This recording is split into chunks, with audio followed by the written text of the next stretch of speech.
Will somebody want to tell me, according to you, what is mathematics? And if you could stop screen sharing so the speaker is visible. If the host could stop screen sharing, yeah. Would somebody want to share what, according to you, what is mathematics? Anyone? Solving problems, sir. Solving problems, okay. Okay, somebody says toughest subject, okay.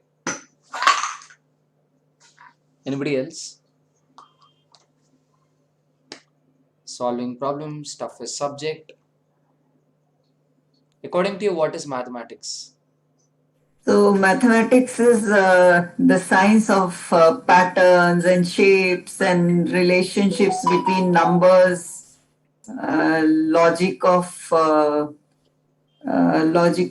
and how things are interconnected in this world. Okay. Thank you, Ms. Pragna. Anybody else? And it'll be nice if you all can switch on your videos so I can see if I'm making sense or not. Yeah. Anybody else? According to you, what is mathematics?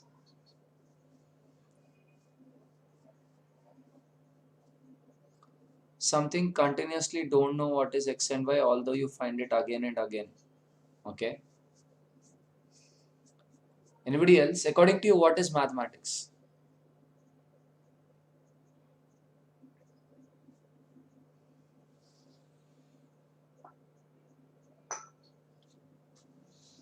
Okay, now let me ask you, I mean, when you say maths is about numbers or maths is about shapes, I mean, that's how we all tend to look at mathematics, at least at school, right?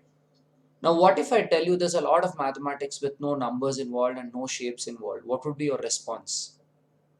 If I were to tell you that there's a lot of mathematics without numbers and without shapes, what would be your response is my question. Is there something like that, sir? I'm saying there is. So what would be your response? No idea, sir. No idea. No, I mean, yeah.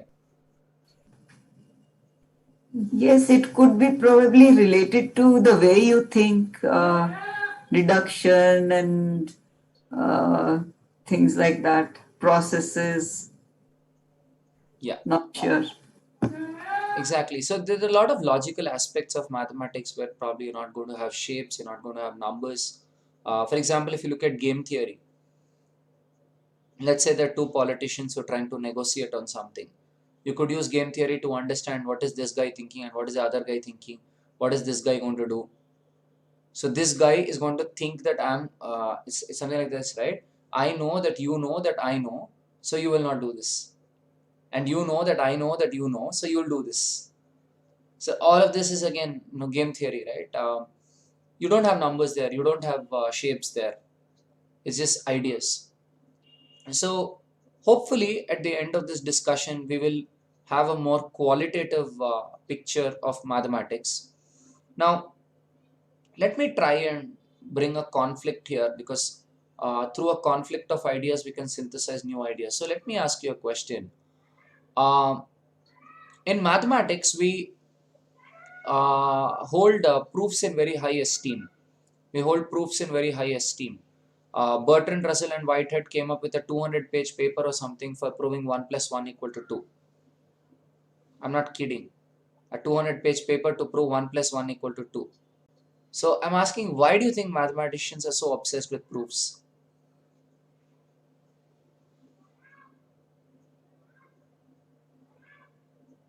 Why do you think mathematicians are so obsessed with proofs?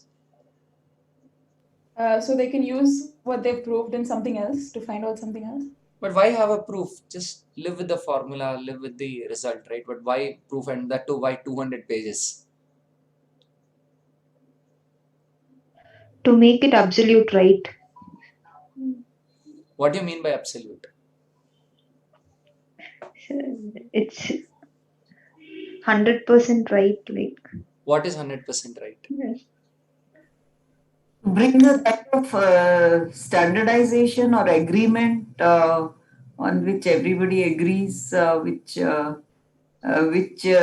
passes different kinds of logics. Okay, yes. But why can't everybody just agree? Why do you need a proof? I mean, it has to be logical, no? So, Even if it is logical, will everybody agree? If one person says something, even in real life, someone, people always ask, why is it so? They want to understand why it is and they want to have a proof because they don't want to just believe So if you give a someone. proof, will people believe you? If they understand the proof, then they would believe. Are you sure? If there's someone who actually looks at the proof, tries to understand it, and if they actually want to believe in a fact, they would. If they If they just want want to, to, yeah, if they just want to fight, they won't believe. then what's the point of a proof? There are a lot of people out there who do want to know the truth and the fact, and who actually ask questions to know things and not just Okay. to. Okay, somebody spoke of absolute. Then so Newton had an absolute proof for his theories until Einstein decides to arrive. So what's this absolute proof then? If one of the greatest physicists ever, Newton, if his theory can be proven wrong, then what is this absolute proof? With all the information given at that time, whatever proof it is, that's the absolute at that time, but that might change. No, At, if it is with respect to that time, then why are you calling it absolute? It should be provisional, no? So is it to even win over your opponents, even if those who are not convinced, even they will be convinced by that uh, foolproof proof? Okay. So I think I've opened the Pandora's box with a few very fundamental questions, but some of them are beyond the scope of today's discussion. But I would urge you to read to read more about Karl Popper and Thomas Kuhn. These were some of the pioneers in philosophy of science. Karl Popper came up with this theory that in science we don't have a proof. We don't have a proof in science. Rather, we wait for the day when the theory gets proven wrong. The truth in science is only provisional. You'll believe in physics, Newton, and gravity till the day apples start going up. Right? So gravity is provisional. So Karl Popper proves that, and then Thomas Kuhn comes up with a theory of scientific paradigms and so on. You can read that. But in mathematics is not a empirical science. You've got sciences like physics, chemistry, and so on, which are empirical sciences. Empirical sciences deal with the real world. So nature is the way she is, and we've got to uncover the laws which explain her behavior. Right. So empirical science basically has truth being very provisional. But if you look at mathematics, mathematics is a formal science. When I say mathematics is a formal science, what I mean by it is that mathematics is something which you construct in your own mind. So if I am constructing that in my mind, can I dictate my own rules?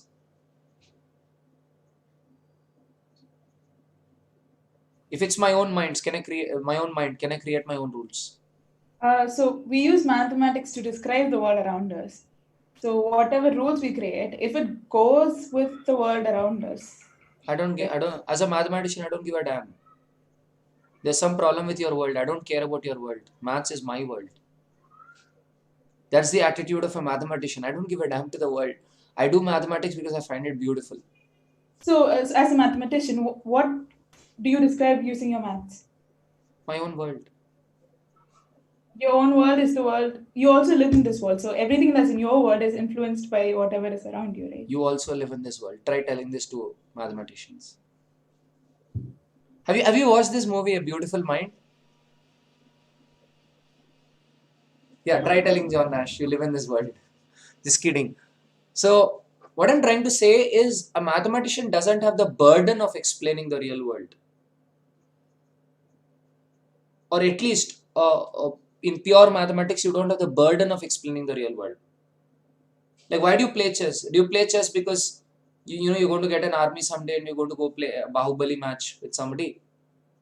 Kalkayas are going to come and they're going to fight a war with you, so you're going to wage a war, so you're playing chess, is it? You do it because it's fun, isn't it? You do it because it's useful.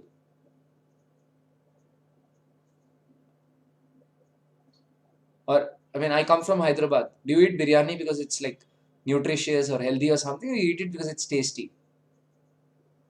Same reason why we do mathematics, right?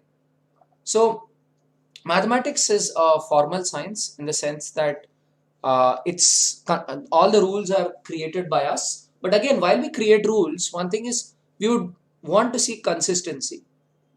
It's not that I can say that, all dogs are short, and in the next line I say all dogs are tall. There's a contradiction. So I'd want to create my own rules, but maybe I'd want to ensure consistency while I create my rules. So in mathematics, we create rules and then we try to find new statements using our axioms or basic assumptions. Right? Now, we hold proofs in very high esteem. Somebody who can write a proof is usually considered a good mathematician. Now, I think today is a great day to pose this question. What if I cannot write a proof? Am I a good mathematician?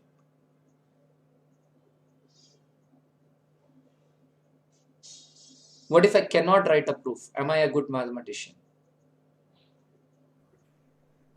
You could be if someone else can use what you come up with in something else and it's useful, then you could be. It need not be based on whether you can arrive at a proof, right?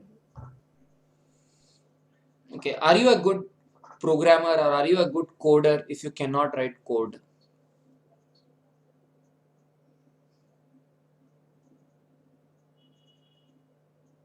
If you cannot write a computer program, are you a good coder?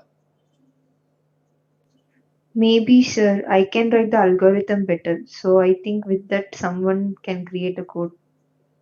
Right. So, well, let's go back in time. So imagine you were one of the world's greatest mathematicians, okay? Imagine you were one of the world's greatest mathematicians and you get a letter from somebody. It comes by post and the results are all very crazy and the results are all very new. You've not seen anything like this before.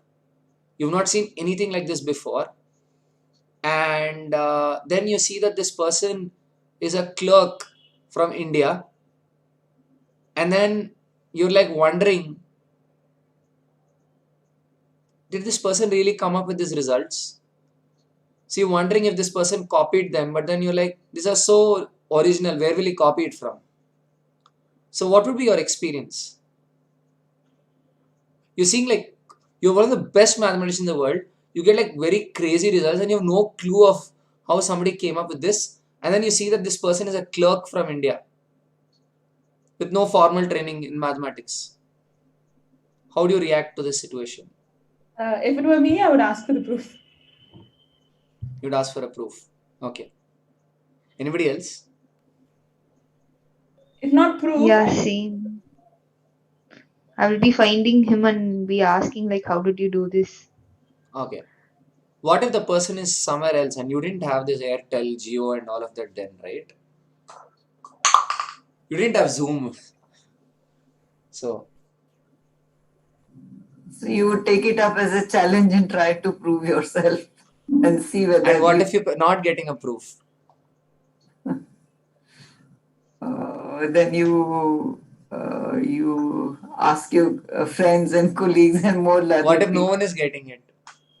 when you got the letter, you know it's from a clerk, so you know which address it's from. So send a letter back to them. Yeah, you're probably rich enough to send a ticket. As one of the world's best mathematicians. That's what GHRD did. So he asked Ramanujan to come. And then he asked Ramanujan for a proof. And what does Ramanujan tell him? I don't have a proof. The goddess of Namakkal comes in my dreams and writes it on my tongue. And then what would your response be? Find a proof. I mean, you're like searching for a proof for a long time, and then this dude finally shows up. And you ask him where's the proof, and he tells that the goddess comes and writes the proof in the dream. I would try to see if it makes sense to me. Like when I go through it, because I'm supposedly a world famous mathematician, I would go through it and see if it actually makes any sense. If it's not just gibberish, if it does make sense. Proof or no proof, in some reality, if it can make sense, it means that it's something worth pursuing. Okay. So yeah, if you're an open-minded person, you'd want to explore the idea, given the constraints which you have, that you're used to a framework where somebody presents a proof and then you accept the idea, but then you don't have that luxury now. So now the thing about Ramanujan is come up with a lot of conjectures. He came up with a lot of results and people are still trying to prove some of them. So now the question which comes up is, how did this man come up with so many results? Like I remember, I don't exactly remember the result, but I'll send you a YouTube video where we did a street play on Ramanujan. In that I explained it. This was like 6 years back. So there was one estimation which Ramanujan did. He did an estimation for a number, and he said that that series will give you a whole number. That series, when you expand that whole series, he said that you'll get a whole number. And later on, I think they put one mathematician for 1 month to sit and calculate it, that value. Ramanujan said it will be a whole number. So they put one mathematician and said, for 1 month, don't do anything else, just sit and calculate this and tell us if he's right or not. Because back then you didn't have computers, right? So the person sits and calculates it, and then at the end of 1 month, he comes and says, no, this guy is wrong. It's not a whole number. There's an error of 0.00000007 or something. So that was how he was. I mean, he would come up with the results. He had an answer. You go and ask him, how do you do it? He says, this goddess comes and tells me. So what does this story tell us? The story of this impossible person called Srinivasa Ramanujan, what does it tell us? As a layperson who's not into mathematics, what would your takeaway be from this advertisement of human potential called Srinivasa Ramanujan?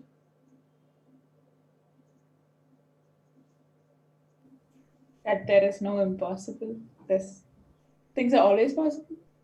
Okay, now you're beginning to sound like Jay Shetty, whom I share a lot of disrespect for the kind of superfluous things. I mean, No, it makes you think that until then you thought it wasn't possible, and then something comes up, and that there's proof that it's possible. I mean, that's like too cheesy, right? But isn't that the fact that Is you it? thought it was not possible? I wish to go to Pluto right now in the next 5 seconds. So can you please make it possible?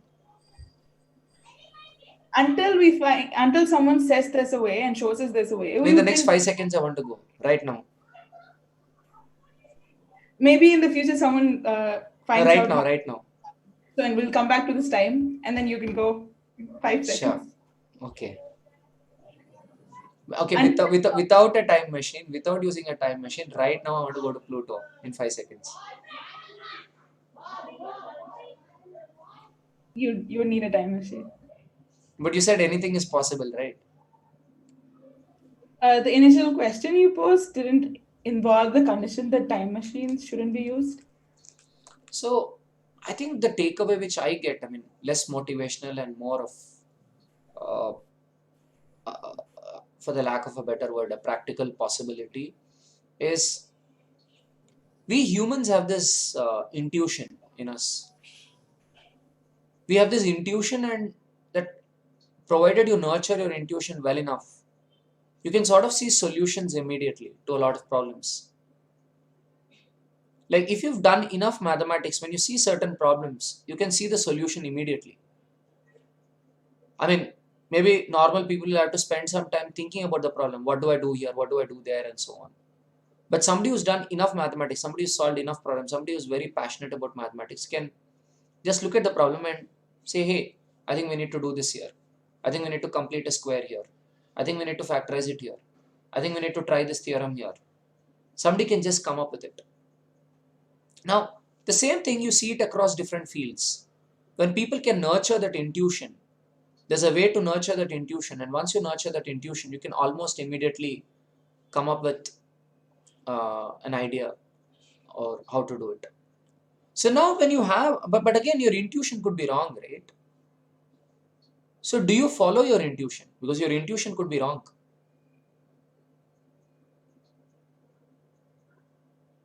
Say Steve Jobs went by his intuition. He took all his decisions by intuition. There are a lot of entrepreneurs today who say, I will also follow my intuition. Investors say, nahi bhai, intuition se jayega, business डूबेगा.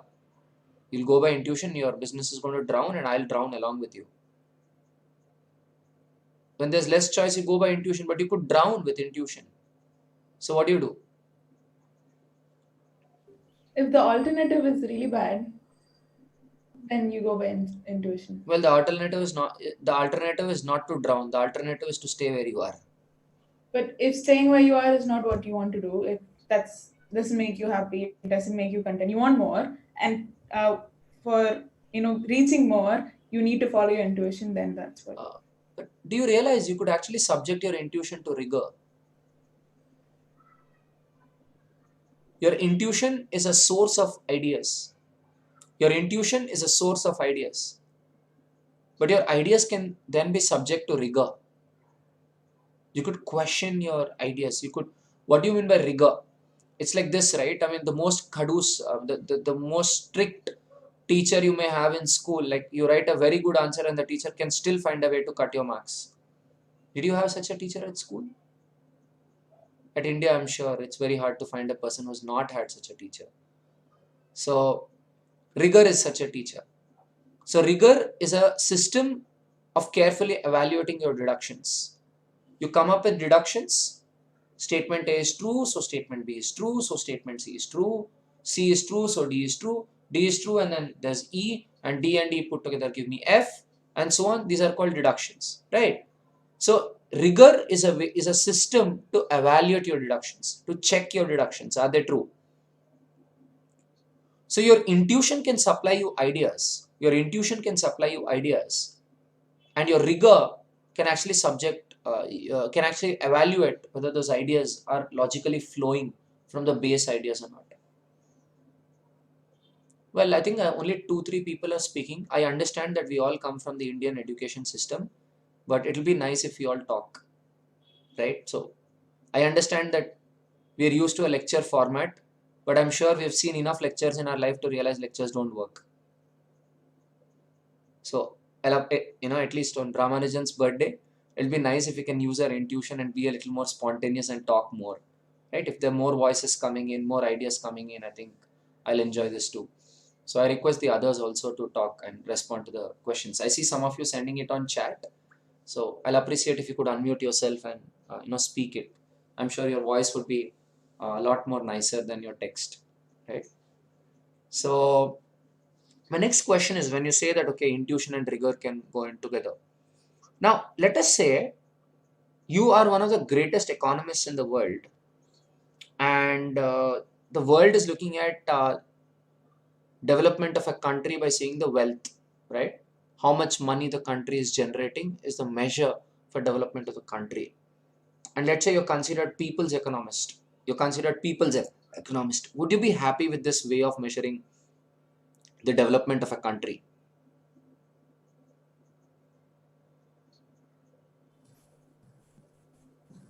Not really. What else would you want to measure? Whether people are doing what they like to do, are they able to find solutions to their problems? Are they satisfied or happy in their lives? Okay. Are they putting their money to good use? Then I think you like Bhutan because they have gross national happiness, right? GNH. Okay. Anybody else? Would you be happy with money being the only metric for development of a country? Different things might be important for different people to say that is So I'm what asking it for development. you. If you were the economist, what would you look at apart from money? Money is obviously one parameter, but other than that, as previously we said, people's happiness and the bridge between the rich and poor, and harmony, equality, values. Okay, great. Anybody else? Thank you, Shubhashri. Anybody else? As I said, it'll be nice to have new voices in a meeting. So.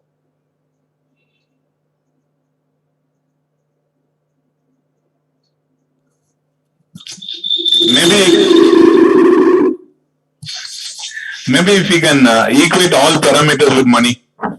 So you want to equate everything in terms of money. Okay. Anybody else? What other parameters would you want to look at? Whether growth today does not inhibit growth tomorrow. Okay. So there is this people's economist. He said, I want to look at the quality of education. I want to look at the quality of healthcare. I want to look at the money as well. So quality of education, he said, okay, I will look at the average years of education in that country. And healthcare, he said, I will look at the average, the life expectancy in that country. So now let's say you have score, a score on 10, x by 10, say 8 by 10, 10 by 10 for money, 8 by 10, 9 by 10, 10 by 10 for education, 7 by 10, 8 by 10, 9 by 10 something for healthcare. Let's say a country got 7 on 10 for money, 8 on 10 for education, 9 on 10 for healthcare. What do you think should be the score of this country overall? 7 on 10, 8 on 10, 9 on 10. What should be the score overall?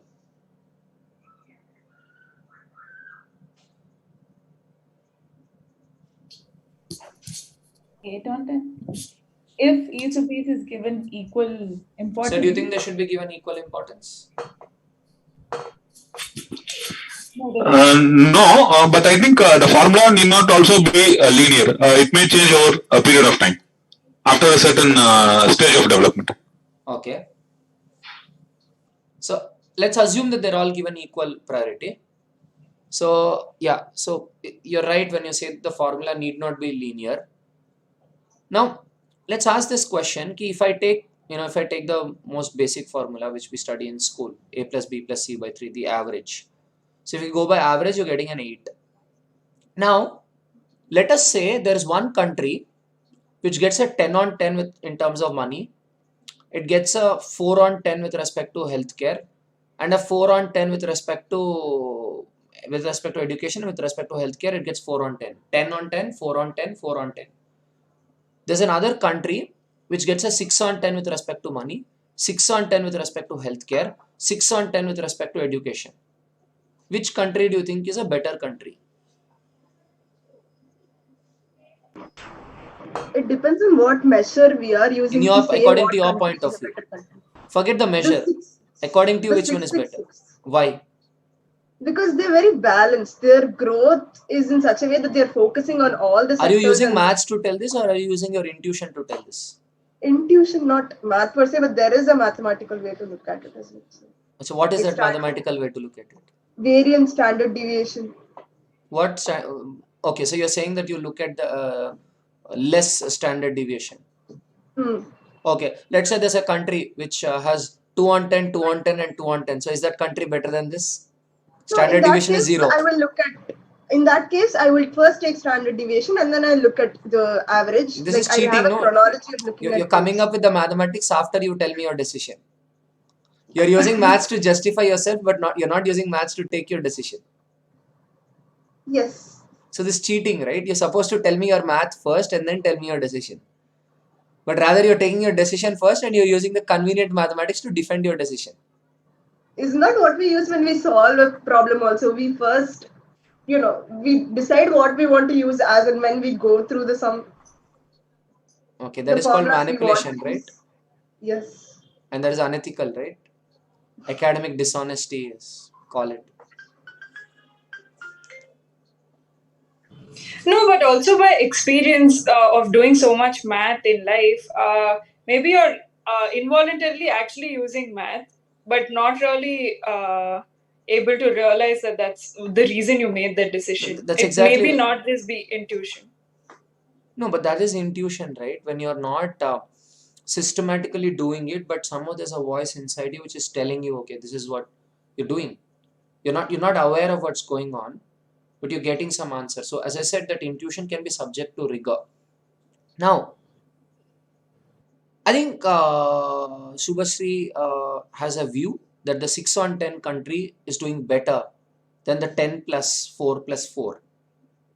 So you'd want to penalize countries which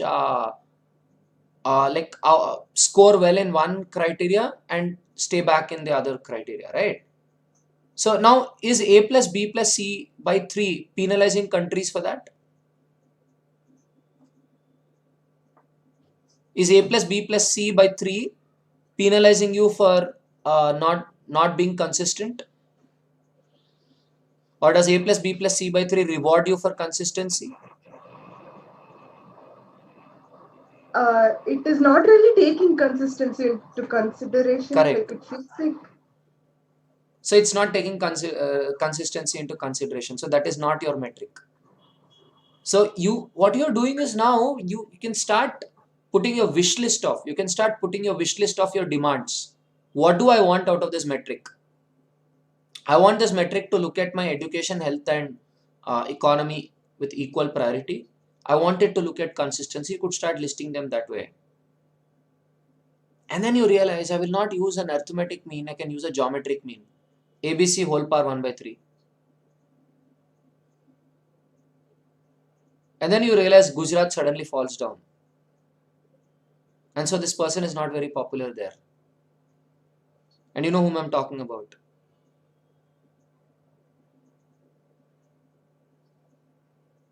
Amartya Sen.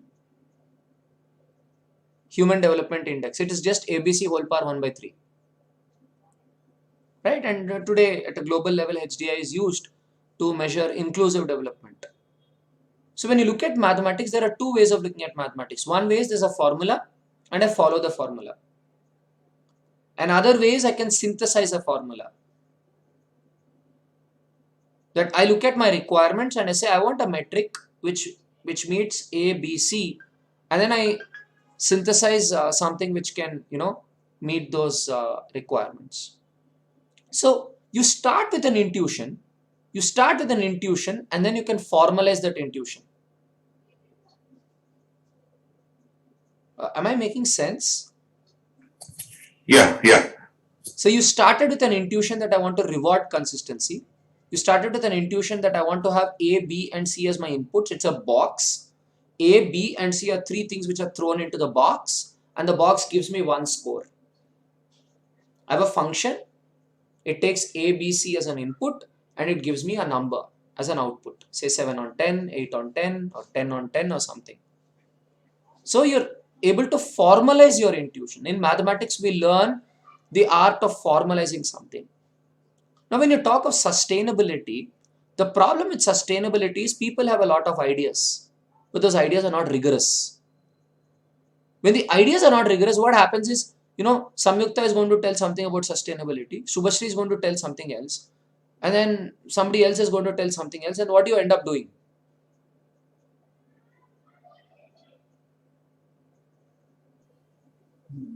Take the most popular one. Now, what happens to the minority then?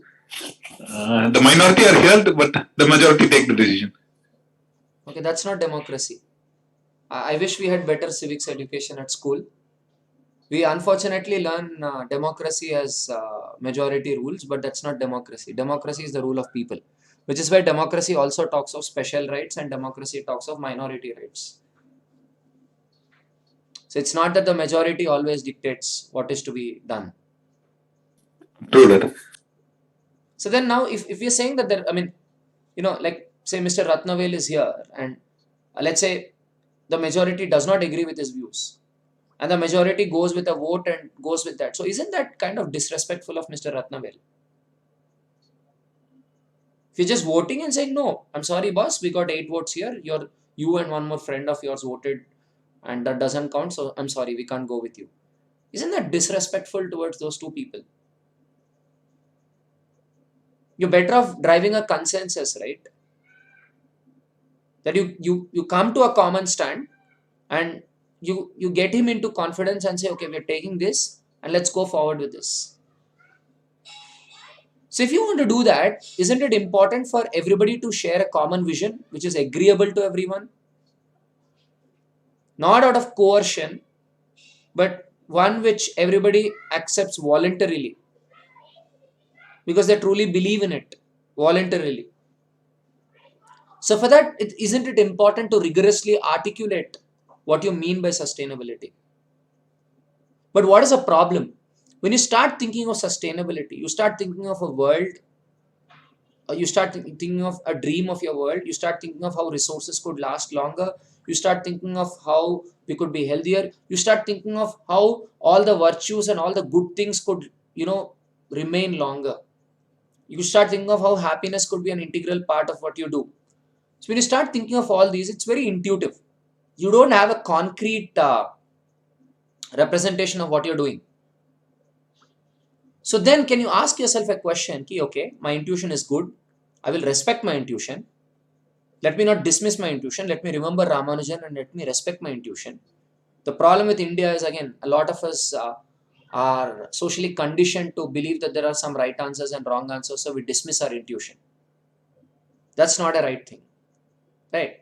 So can we accept our intuition? It could be wrong, that's okay, but can we accept our intuition, because then we can get more out of ourselves. We can get more out of ourselves if we respect our own intuition. The world will anyway not respect our intuition. At least can we respect our intuition? I hope you're getting what I'm saying. So A, can I respect my intuition? And B, now that my intuition is giving me an idea, can I formalize it? And there's a big gulf between the intuitive outflow of that idea and the formal representation. There's a big gap between both of them. So can I communicate with a lot of people in the meanwhile? Because if I'm explaining my idea to a lot of people, the connections get formed in my mind, and over a period of time, I learn how to formalize the idea. After so many discussions, the idea crystallizes in my mind and then becomes formal. Now, is this a lesson which is only for mathematicians, or is this a lesson for anybody?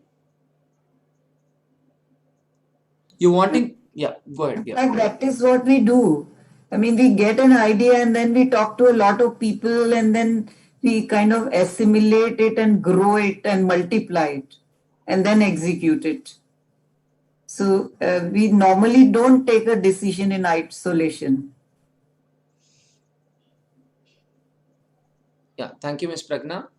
This is something which she says we normally do that, but on the contrary, I see that there are a lot of young people who are scared of doing this, scared of following their own intuition, which is why Steve Jobs, I think in a Stanford convocation speech, he says, follow your heart, it already knows what you want to do, right, and all of that. So yeah, anybody else? No, that's right, that we do follow our heart, but then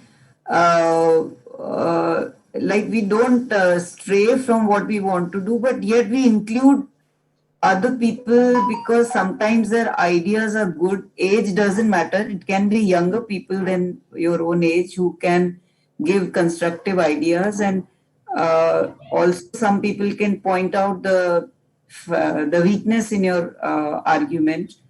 So it helps you to see the pros and cons of your ideas. I'm in agreement with you. I'm saying that there are a lot of people who dismiss their own intuition. Yes. While you are saying you follow your intuition and you collaborate with people and farm your intuition, over the years I've realized that what my intuition tells me is basically right. Exactly. So that self-esteem is very important, is what I'm saying. And a lot of people don't realize the importance of that self-esteem, because that self-esteem can help you respect your intuition. It's okay if the intuition is wrong. It's perfectly okay if the intuition is wrong, but I'm able to respect that intuition. Because if intuition gives me 100 ideas, 90 ideas could be wrong, but the 10 ideas are worth it. But if I'm dismissing the 90 ideas, I end up dismissing this 10 ideas also. Because the way intuition works is like venture capital. You invest in 100 companies, 10 companies give you a return, the 90 failures don't matter.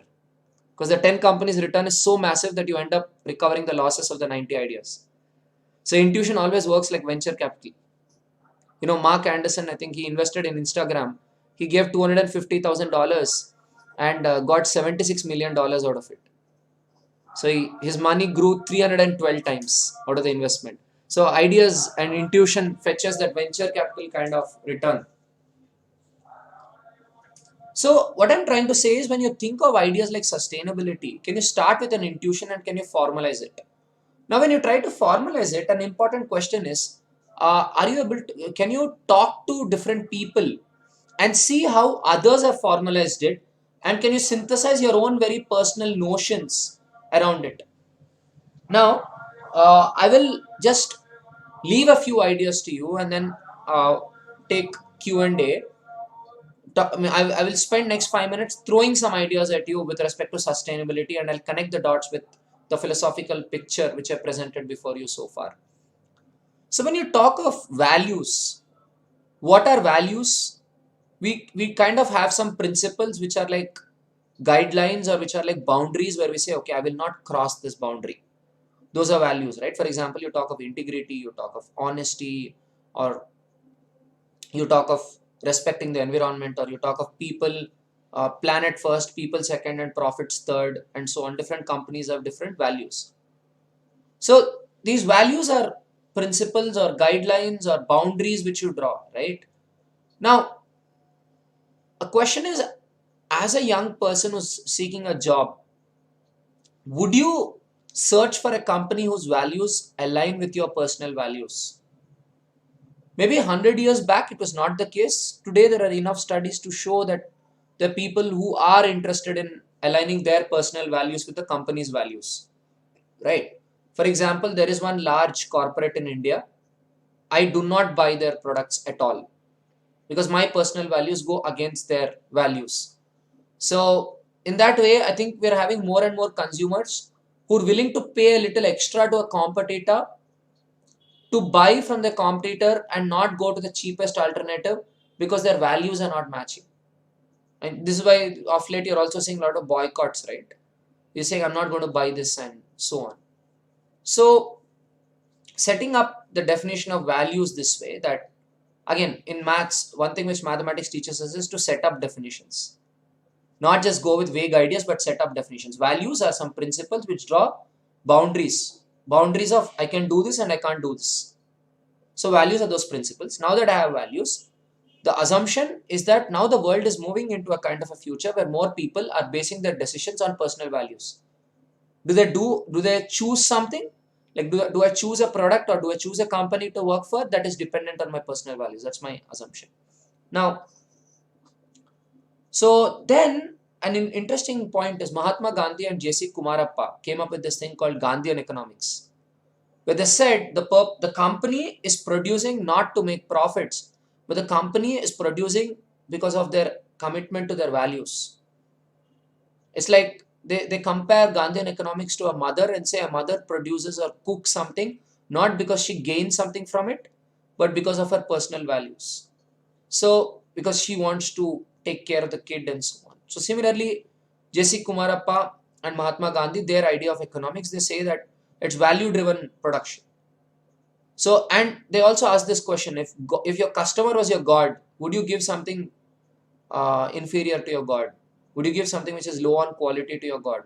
Like if you are making pakodas on the road, and if every customer is your god, would you use bad quality oil to make those pakodas for your god?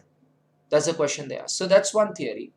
If you look at it fundamentally, they're saying every business is doing it because they want to further their values and they want to go in search of their values. Now that could be seen as a very weak idea, and that could be seen as a company which will not be profitable. That could be seen more like an NGO than like a corporate company. But then if you look at Professor Jim Collins, he did his research of built to last companies. He says that the companies which survived over the last 70 years, which have lasted so long, are the ones which have been consistent with their values. He says there are some very difficult times. I mean, what better time to say this than 2020? The economy goes through difficult times. When the economy goes through difficult times, when the company runs out of money, why would the employees want to help the company? Aren't they better off leaving the company and going to another company? But he says if the company is having some values and if everybody is united by values, people come and try to save the company because they believe in those values of the company. So that's his theory, and he has stock market data to prove that this is actually true all through human history. And then there is Philip Kotler, who says that earlier marketing was done to the mind, where you're trying to tell facts and you're trying to convince customers. And then came the Steve Jobs era, marketing 2.0, where you were marketing to the heart. You were playing with the emotions of people and trying to sell. He says now we have marketing 3.0, where you're marketing to the spirit. You're talking of how you're making the world a better place to live in. You're telling your consumers how you're making the world a better place to live in. So it's more of values-driven marketing. Philip Kotler, the world authority in marketing, said it. Bruce Piasecki is a journalist who's written this book called World Inc. About 15 years back, he talks of how the companies which are driven by values are able to get more profit sort of commitment to values. Where he says sustainability is a driver of profits. Sustainability is not a mere responsibility, but sustainability is the driver of profits. So these guys again start with an intuition and then build on an intuition into theories, and then they subject it to experimental rigor, and they get stock market data, and they get a lot of case studies to validate their theory. Now, you might look at sustainability and mathematics as two disconnected things, but you realize it's the same structure of mathematics which is being utilized to construct theories here. Because as a mathematician, what I see from the world of mathematics, which I can take into various disciplines, is my ability to theorize. Somebody said mathematics is about problem solving, but I think the aspect of mathematics which I love the most is the ability to theorize. The ability to come up with theories. Why do you come up with theories? Because theories give you conceptual clarity. Theories give you clarity in terms of how you want to look at the world. So sustainability, there are 4 different theories. So can I use my mathematics, or not in the terms of numbers or algebra or differential equation, but in terms of abstract models, to get my clear and consistent idea of sustainability? So I could leverage sustainability as a driver for profitability, where I could leverage sustainability as my anchor for holding all the stakeholders together. I see sustainability as my lever to hold all the stakeholders together. I use sustainability as the driver for profits. Now, when I talk sentences like this, 95% of the people in NGO space, for them it's Greek and Latin. Why? They didn't study maths properly in school. So if people tell me, why should I study mathematics? I would say you've got to study mathematics because your ability to handle abstraction, you learn it from mathematics. And no matter what you want to do in life, if you want to see it from a big picture, the bird's eye, if you want to get a bird's eye view, and if you want to help the world in going in the right direction, that abstract visualization and the big picture visualization become very important. So I've not gone into the details, but this was just an advertisement for mathematics. If you like mathematics, start doing mathematics without equations, but with the idea of appreciating abstraction. There's only so much which one could do in 1 hour's time, but I hope this was a reasonable advertisement for mathematics so you all could start doing mathematics. On this note, I shall pause and take your questions.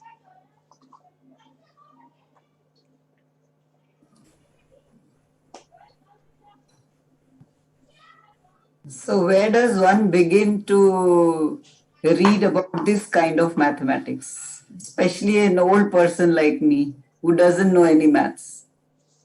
So I think there are some wonderful books. You could check this book called Fun and Fundamentals of Mathematics by Professor Jayant Narlikar. Professor Narlikar and his wife had authored this book. That's a wonderful book. Then there are popular mathematics lectures which are organized by various institutions. Clay Mathematics Institute, CMI, Clay Mathematics Institute, does a lot of popular mathematics lectures. There is one lecture by Sir Timothy Gowers. Would you kindly repeat that? Which lectures? I will type it on the chat. Thank you. Timothy Gowers. There's this lecture called Importance of Mathematics. You could see that. That's a very interesting start. It's by Clay Mathematics Institute. You could watch some of their popular mathematics lectures. Professor Jayant Narlikar's book Fun and Fundamentals of Mathematics. Then you could also read the books of Raymond Smullyan. He got like several generations of kids to do mathematics. Puzzle books. Through puzzles, he tries to build mathematics. These are not puzzles. I mean, see, generally what happens is you solve a puzzle and then you search for mathematics in it. But Raymond Smullyan has some mathematics and he creates a puzzle to drive that mathematics. So these are puzzles with heavy mathematical value. He's written several books. The Lady and the Tiger and To Mock the Mockingbird and so on, the different books. So you could look up the books of Raymond Smullyan. So this could be a great introduction to mathematics. Thanks a lot. Arun, you were speaking about our education system as well. Yeah. Any ideas for teaching mathematics even effectively for the younger generation? Yeah, so I think National Curriculum Framework 2005, NCF 2005 gives a beautiful vision for how to teach mathematics at school level. But the problem is nobody has read it. It's 15 years old.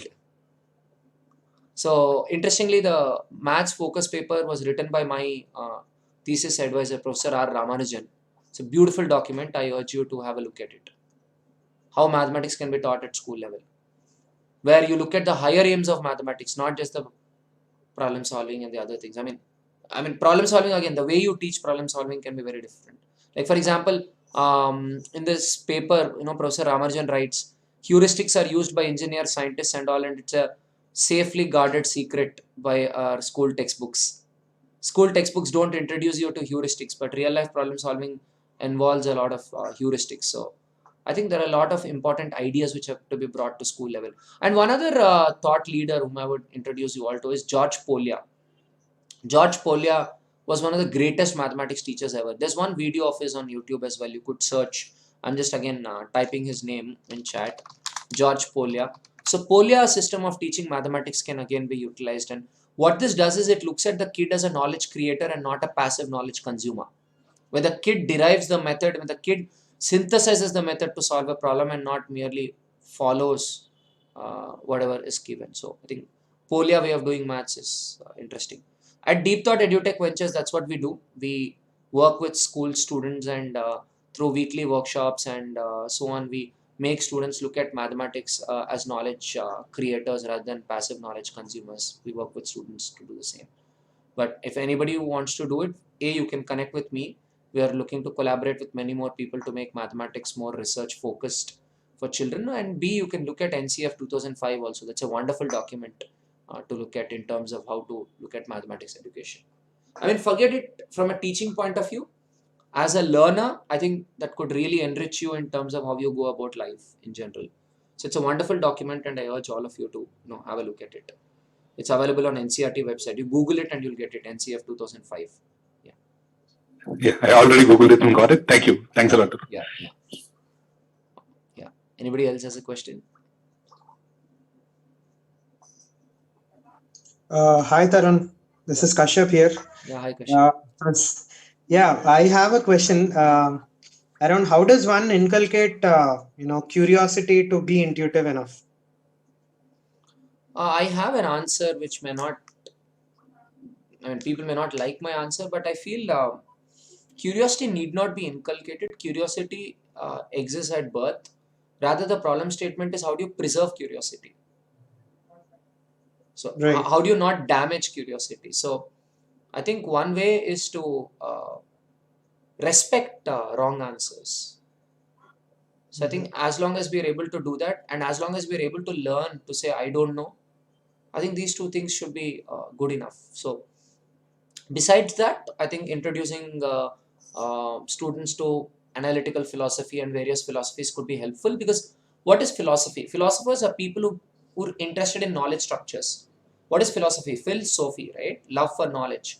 So by reading works of various philosophers, we learn how to utilize our mind better. We learn how to structure knowledge. We learn how to process knowledge. So I think at a very basic level, I would say respecting wrong answers and being able to say, I don't know, I think could be a start.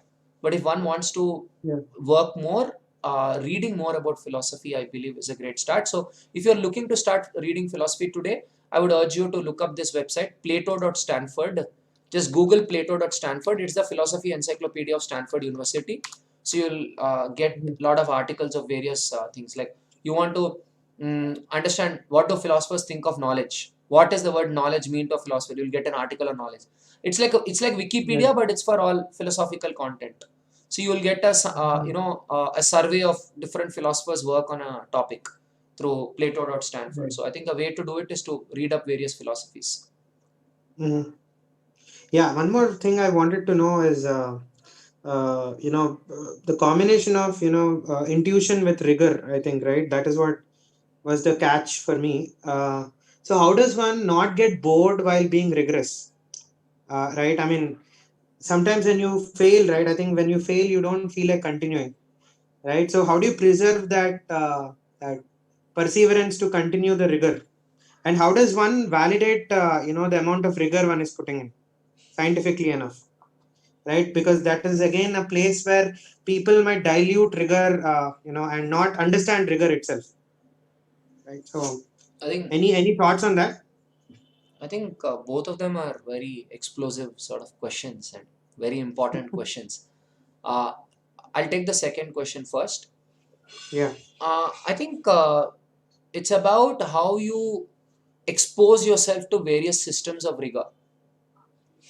So, can you read how various ideas have been investigated? Like in scientific conferences, people present their ideas and different people ask questions. So, there are research papers and there are surveys written. See, surveys are different from research papers, right? In surveys, you try to look at what different people have to say about it, who agrees with it, who disagrees with it. So, I think if you expose yourself to enough of argumentation, you'll get various tools of how to investigate. Yeah. It's like, you go and sit in the Supreme Court for, 1 month. You'll know how to ask enough questions, right? You'll know how to Right, yeah. interrogate someone. Mm-hmm. So in Yeah. that sense, if you're able to read argumentation of different forms, right, from surveys and research papers, I think you'll develop various tools of how to do it. That is what rigor is. Rigor is a system which is used to evaluate deductions. Mm-hmm. So Interesting. if you can acquire that rigor, you'll be able Yeah. to investigate things better. Now, coming back to the first question, I think Ian Stewart, there's this book, I think What is Mathematics, is written by Ian Stewart and one other mathematician. They write a preface for this book of George Polya, How to Solve It. In that preface to this book, they say there are two important qualities for a young mathematician or a mathematician. The two qualities are nitpicking pedantry and intellectual curiosity. So, I think children love to nitpick. Through the process of nitpicking, you can actually bring in a lot of detail. That is what is nitpicking pedantry, right? Pedantry as in giving a lot of detail. So, if you're able to engage in nitpicking pedantry, and right from childhood, if you can encourage children to do this, which is what we do at Deep Thought, right? Through Socratic dialogues, we encourage children to nitpick. So you've personally seen Einstein, right? That kid who's always Right. nitpicking and trying to build understanding Yeah. through nitpicking. So I think if we Correct, can yeah. do that, then we'll enjoy the process. I mean, when we're enjoying the process and when we're not too bothered about the outcome, I think that's when we may not get tired of the Yeah. process. So, and besides that, I think if we can collaborate with diverse individuals and Mm-hmm. bring them in a safe environment where people feel safe to interrogate you and ask you questions, then probably you can acquire new means of investigation which you may not possess. Can you bring diverse people, share common objectives, and then investigate it? Mm-hmm. Like in the world of business, that's what we kind of do, right? We are working on a new idea. Yeah. We bring different people and we pay them for brainstorming, so they tear your idea down, and then you feel safe enough to take it into the market. Yeah, absolutely. Yeah. I hope this answers both your questions. Yeah, absolutely. It does. I think there's a lot of reading required. Interesting. I think the book on what is mathematics is, I think, a good one. I'll try to read it. Yeah. Anybody else has a question? If I'm not overshooting time, Tarun, I have one more question. You were speaking about this awards and rewards, right? In Rotaract, we do have an annual awards function where we try to grade clubs based on their service activities and performances, and we try to give them awards at the various categories. This, as you rightly told, goes with the decision of majority.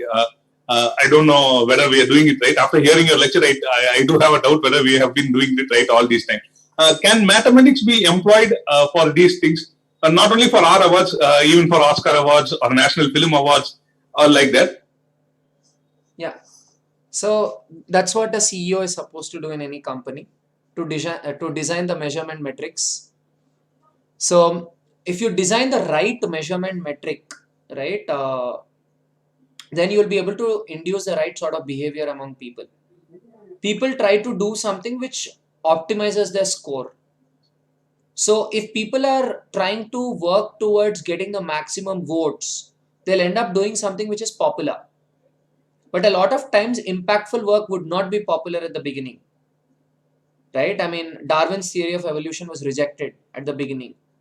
Right? Galileo, Aryabhatta, all of them faced a lot of discrimination in the society. So in that sense, this measurement metric may not be the right one. So I think one book which I would recommend on this note is Measure What Matters by John Doerr. So John Doerr is a venture capitalist who's worked with a lot of startups. So he introduces the theory of Andy Grove, the CEO of Intel, legendary former CEO of Intel. Andy Grove is considered one of the favorite CEOs in Silicon Valley. So he had this concept called OKRs, Objectives and Key Results, in terms of how you measure stuff, how you define your objectives, and so on. If you read this book, I think you'll be able to understand measurement philosophy. So that could be an entire workshop in itself in terms of how do you design measurement metrics which reward the right behavior.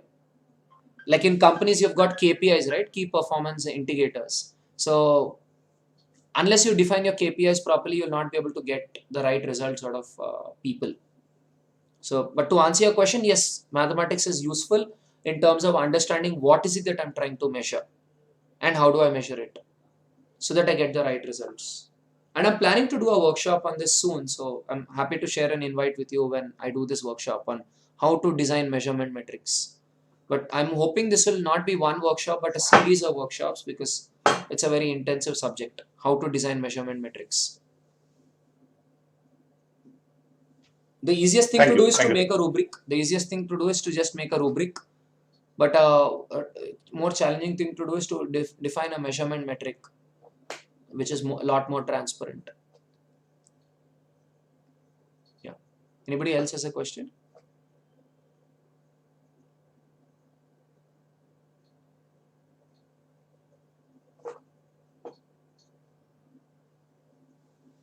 Okay. So I guess that's about it. Yeah. Now I think that's it from my end. I pass it on to the host.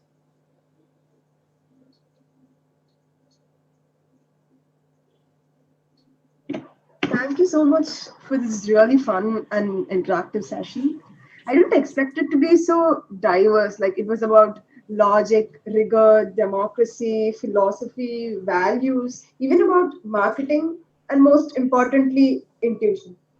The transition between intuition to economics to sustainability was surprisingly very linear. Like I didn't know we had reached there until we had reached there. Like we started somewhere and we ended somewhere. It was very surprising.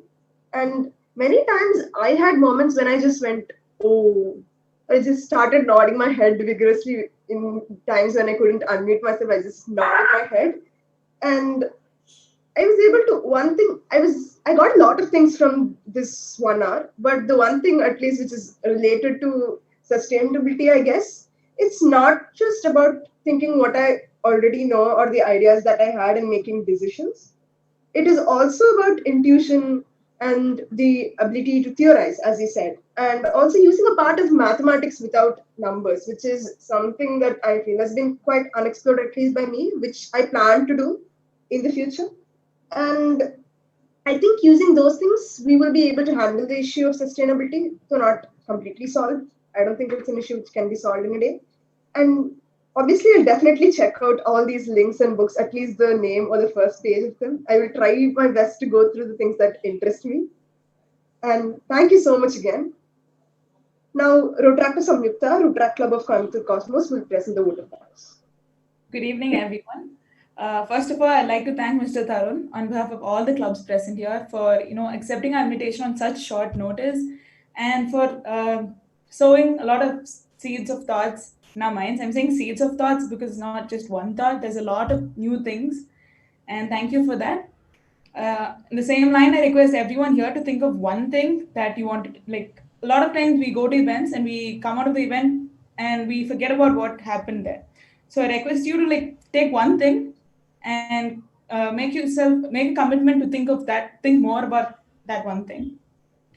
I would like to thank the event chair, Rotractor Subhashri Manikandan, the event co-chairs, Rotractor Aksha, Rotractor Swati, the event secretary, Rotractor IPP Suraj, I'd also like to thank all the 4 clubs' presidents and secretaries, Rotaractor Dharni K. Sampath and Rotaractor Christina from Rotaract Club of Kobe Knights, Rotaractor Kavya from Rotaract Club of Coimbatore Cosmos, Rotaractor Rajkumar and Rotaractor Vasantan from Rotaract Club of Madras, Rotaractor Sharon and Rotaractor Jose from Rotaract Club of Loyola Institute of Technology. I would also like to thank Rotarian Pon Rathnavil for bringing all the 4 clubs together and making this event possible, and Rotaractor PP Risivitz for doing everything from the very beginning, making this, helping us with the agenda, getting everything ready, up till right before the event started, all the technical staff who's, so thank you, Rotaractor PP Risivitz. And I'd like to thank the audience for being interactive, for being enthusiastic, for joining in and showing your interest. And I'd also like to thank everyone who made this event possible. Thank you.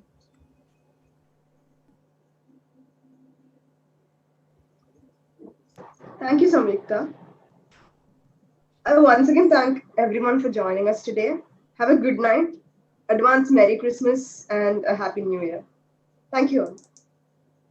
The program on the occasion of National Mathematics Day, titled Mathception, hosted by Rotaract Club of Coimbatore Cosmos, Rotaract Club of Kobe Knights, Rotaract Club of Madras, and Rotaract Club of Loyola Institute of Technology from RA District 3201 and 3232 is hereby adjourned.